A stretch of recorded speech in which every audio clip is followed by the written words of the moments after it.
యేసుతో నడుచుట అను YouTube channel చూస్తున్న మీ అందరికీ నా హృదయపూర్వక వందనాలు.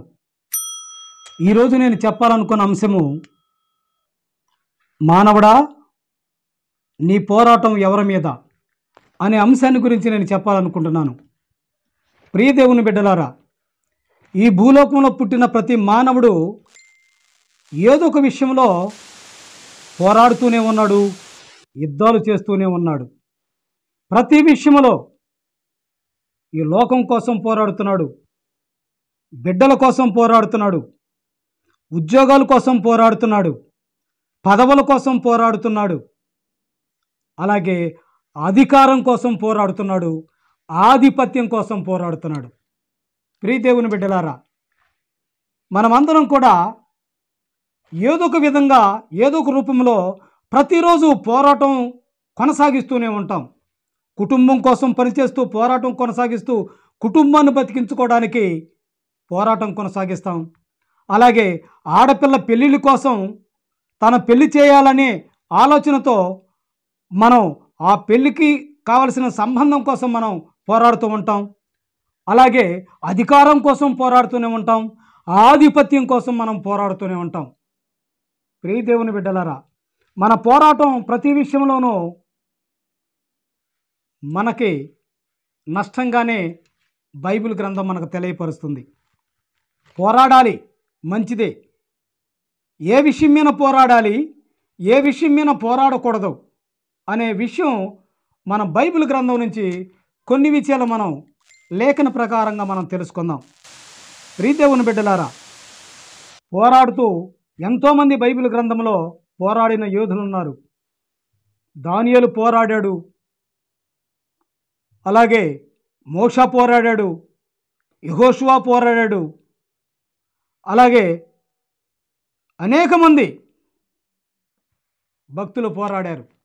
వాళ్ళు పోరాటం అంతా కూడా మోక్ష మార్గానికి వెళ్ళాలని, ఈ భూలోకంలో సంపాదించుకుందాము, ఈ భూలోకంలో పేరు సంపాదించుకుందామనే ఆలోచన కాదు, కానీ ప్రభు అయిన క్రీస్తు దగ్గర నాకు చోటు ఉంటుంది, నేను అక్కడికి చేరాలనే ఆలోచనతో పోరాడారు.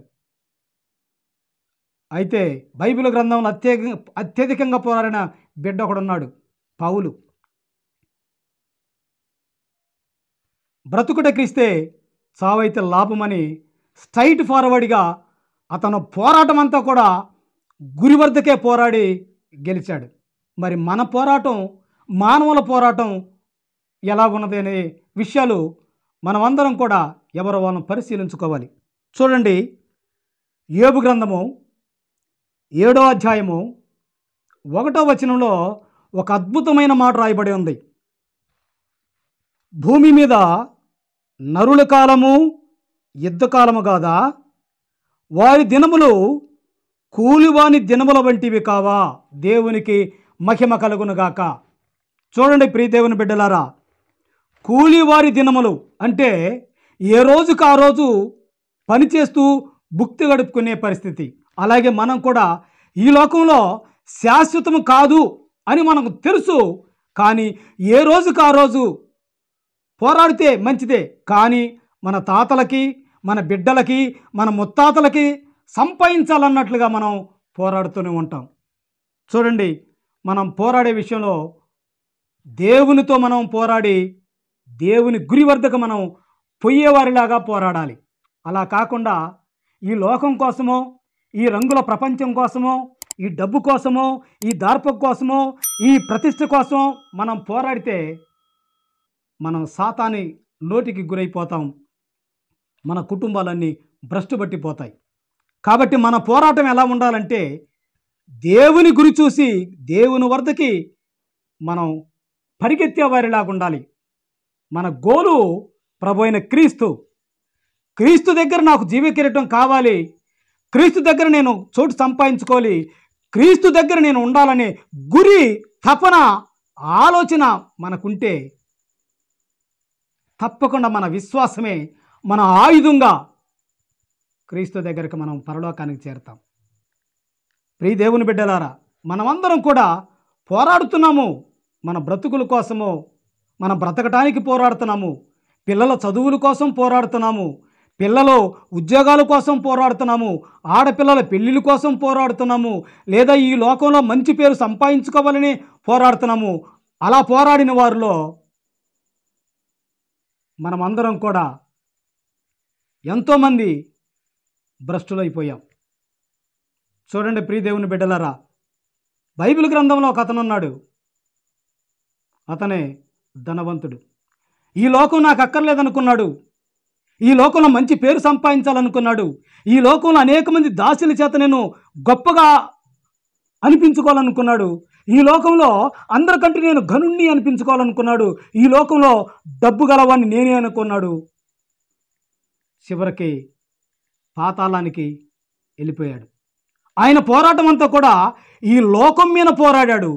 కానీ లాజరు క్రీస్తు వద్ద గురి చూసి పోరాడాడు. ఈ లోకం నాకు అక్కర్లేదు, ఈ లోకంతో నాకు సంబంధం లేదు, ఈ లోకంతో నాకు అసలు పనే లేదు, నాకు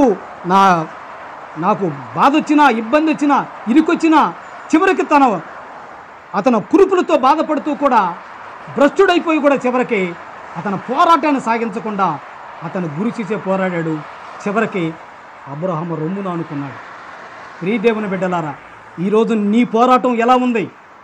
నీ ఎవరిని చూసి పోరాడుతున్నావు? లోకములో నేను చూసి, లోక ఆశను చూసి పోరాడుతున్నావా, లేక క్రీస్తు వద్దకే వెళ్ళాలని గురి చూసి పోరాడుతున్నావా? దేవుని బిడ్డలారా, బాగా ఆలోచించుకోండి. రాకడ సమయం దగ్గరలో ఉన్నది.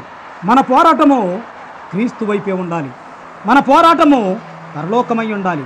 మన పోరాటము, మన గురి అంతా కూడా ప్రభు అయిన యేసు క్రీస్తుకే మనం గురి కలిగి ఈ బ్రతుకు దినములన్నీ కూడా మనం మాదిరికరంగా, దేవునికి మాదిరికరంగా బ్రతుకుతూ విశ్వాసముతోటి, నమ్మకముతోటి పౌలులాగా